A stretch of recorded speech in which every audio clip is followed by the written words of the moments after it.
Born and raised in the housing projects of East LA, Susan Burton's upbringing was one full of turmoil and struggle. Yet she persevered, working hard to deliver the best life for her son, Marquet.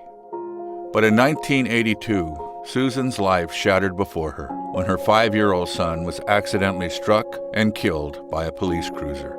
Susan was devastated, consumed by grief and heartbreak.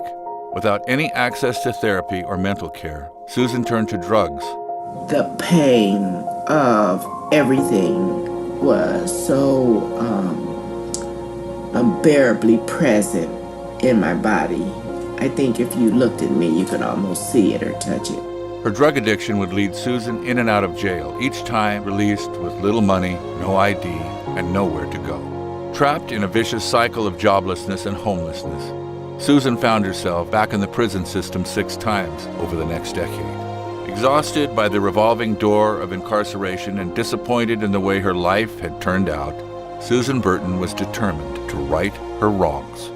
With the guidance of a close friend, Susan sought help at a drug treatment facility in Santa Monica. But she wasn't just content with helping herself. She knew there were thousands of women like her that needed a safe and sober place to live after leaving prison. This inspired Susan, and in 1998, with all of her savings, she purchased a 3-bedroom safe home.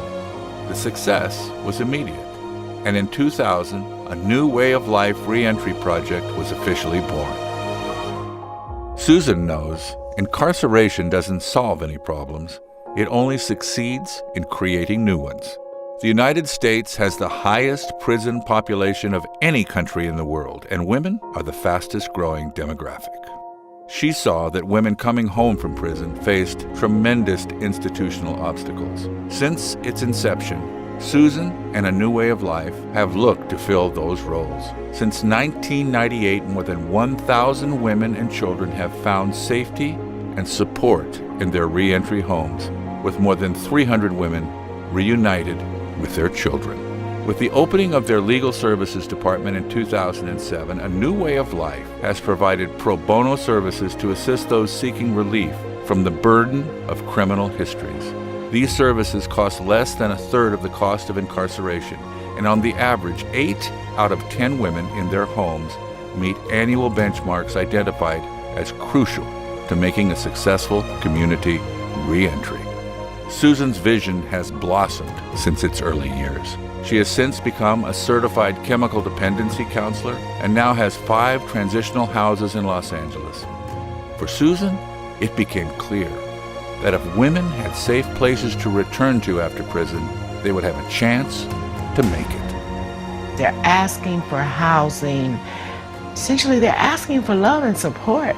And I read those letters, and I understand, and I say, okay, yes, you can come. This belief has been the cornerstone of her life's work. Through her loss, pain, and struggle, Susan has found a way to open her heart and save countless women, all while leading a heroic, grassroots civil and human rights movement that fights for the rights of formerly and currently incarcerated people and families.